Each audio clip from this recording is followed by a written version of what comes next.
pergi ke tempat di mana si dia tuh nguburin AM, mau ditutup-tutupin lagi gitu loh ceritanya. Nah, polisi sama warga kan curiga, mereka langsung ngegepin si Sarip saat itu juga. Dan disitulah Sarip langsung mengakui semua perbuatannya. Sarip pun lantas dibawa ke kantor polisi. Kepada polisi, dia mengaku menyesal dan meminta maaf pada keluarga korban.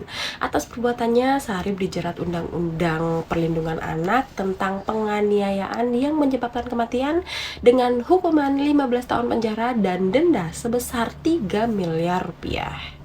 Gimana menurut kalian?